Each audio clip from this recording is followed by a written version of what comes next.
Hello everybody. So I'm going to talk to you with two hats on. The first is as the chair of the Newcastle Cycle Campaign, which I joined I think in 2014 and became an accidental cycle campaigner like many people. And in a way that's kind of what I'm going to come back round to in this presentation. My background is in architecture and planning, and I'm currently a PhD researcher at Newcastle University, and I'm very interested in implementing walking and cycling schemes, public realm, and the difficulties in doing that. So the first part of this talk, what I really have felt over the last couple of months is the thing that we need to all keep coming back to, is that we're in a completely different world now. The people who are out walking and cycling they're not theoretical people anymore, they're real people. And to illustrate that, I just finished this presentation this afternoon, and at 5 to 4 I thought, well, I need some photographs of these real people. So I walked around the corner and I stood there for 10 minutes, and this is not even all of the photographs that I took. So we've got children, we've got kind of adults who are a bit wobbly, adults who are kind of almost professional cyclists, we've got people carrying shopping, babies, the works. And this is just not just happening. And I knew I could go out and do this because it's like this all the time here now. And this is definitely not what it's normally like. And actually one of the stretch of road here that I photographed, I was knocked over on with my daughter last year, and I had broken foot. And it's although it's a cycling route, it doesn't have huge numbers of cyclists because it's quite scary to ride on. It's got quite fast traffic. So in the first part of this presentation, what I wanted to talk about is the way that we see the world from a kind of advocacy and from a transport planning point of view. We're so used to seeing it how it is. We're so used to making the case for change, and that these arguments are, so we've gone over and over these arguments. They're very, very familiar, and they are really important reasons to make change.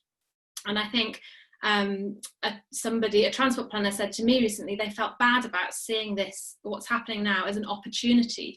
And I said, it's not an opportunity, it's urgent and necessary.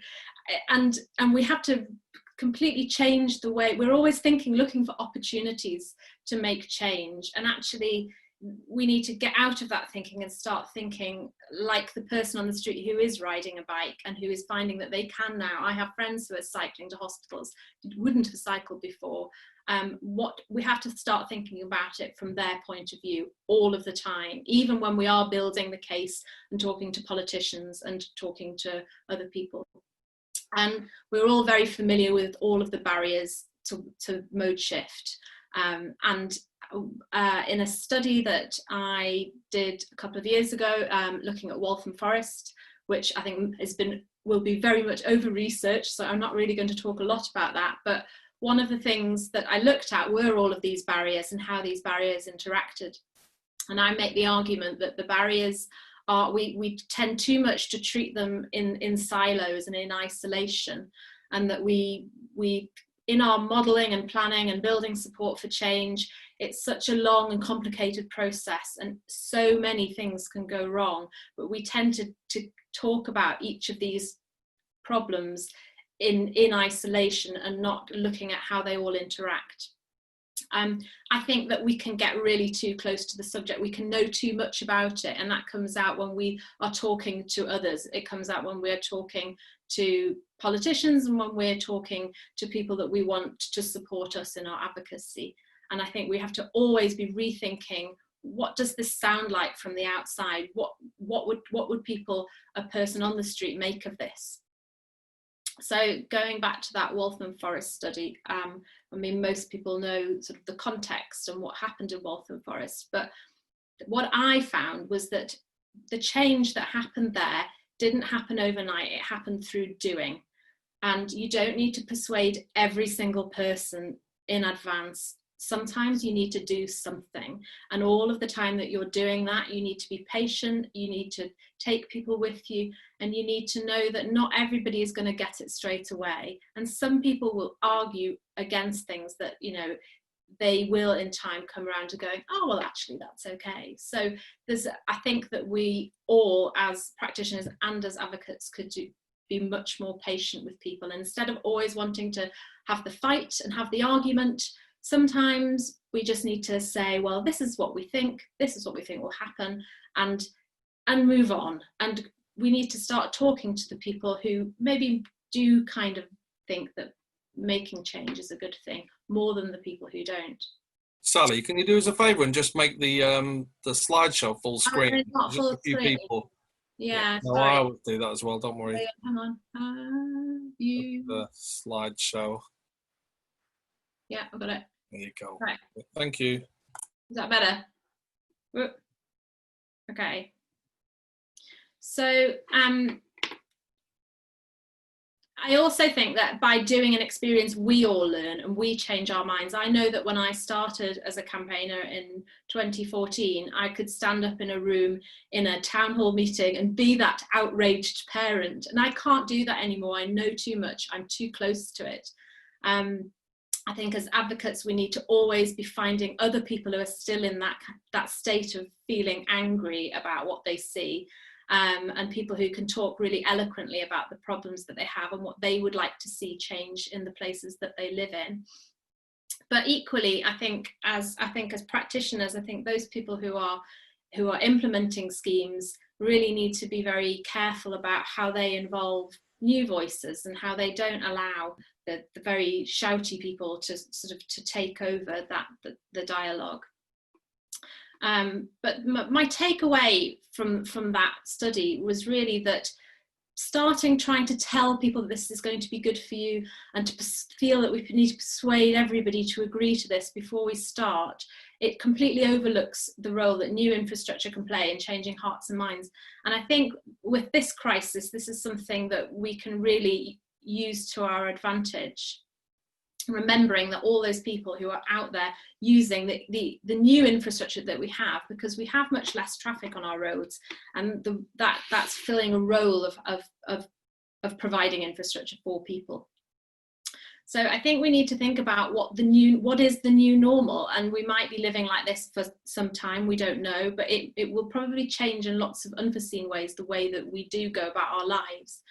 And I think and some of the other presentations that I've seen on Ideas for Beers, lots of people are saying this, it needs to be an emergency, and we need to rethink the arguments for this, both for politicians, but also talking to people whose streets that ultimately we might be making changes in. This is really, really necessary work that needs to happen now. And I know that there are reasons why things can't happen overnight, but I think it's very easy if you are sitting in a local authority to see all of the obstacles in your way and not treat it as an emergency. And also it's very easy to forget that, if going back to that very first image, that there are lots and lots of people out there who need you to do something right now. And I think we always talk about, if you close the street to motor traffic, motorists might see that as something being taken away from them. And I think what we have to remember at the minute is, if we allow the traffic to come back to the same extent, we are taking what people currently have away from them now. And that's something I think we could all communicate when we're talking to politicians, but also as advocates when we're trying to gain support. I think that plan, when it's communicated, and particularly for local authorities who haven't done so much of this, I think they really, really need to think how they are communicating this plan to the city. What does it mean to the person on the street? There are some people who are being able to walk and cycle much more now. There are other people who are stuck at home, who are frightened of going outside, and we really need to think about taking all of those people. What can we do for these people to help them stay mobile and to help them move around their city? I think trials are fundamentally important, and one of the things that I've learned from both seeing what happened in Waltham Forest with the trial that happened there, and what's happened here in Newcastle with trials, I think if you're implementing a trial, don't just throw it in and let the community fight it out. I've felt that sometimes it doesn't help. You're not going to get what you want necessarily. You need to take it in, put it in, you need to take a stance. You need to say, we're doing it for these reasons and we think that they're important. And through doing that, you will get a lot of support for that. For campaigners, I think we really need to make sure we're amplifying people's voices. Are we getting these new people who are walking and cycling? Are we talking to them, and are we finding out? We might think we know everything, but they may have a completely different way of seeing this world that we really need to tap into.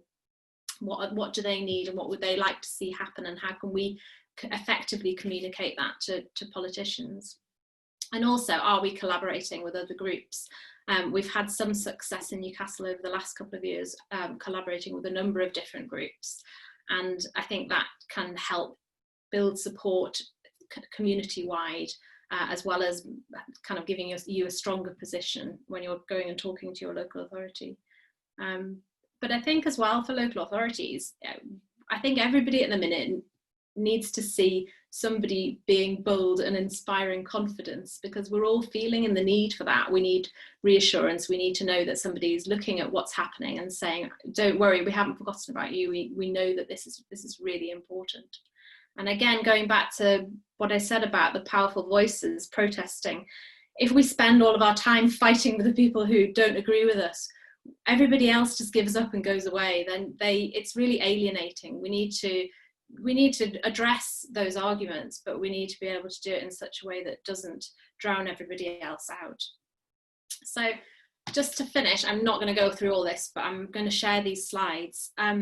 I've listened to a lot of different presentations, and I've taken some different ideas from different ones, but I think that when we're communicating to people on the street, we have to be really careful about not talking about what we normally talk about, cycling and walking. A modal filter isn't there so that you can all cycle and walk. It's also there because you live on that street and you're sick of speeding drivers. You would like your children to play on that street, and you just want it to be a bit quieter. So I think when we're communicating to people, we have to remember that most people are not obsessed with cycling and walking everywhere.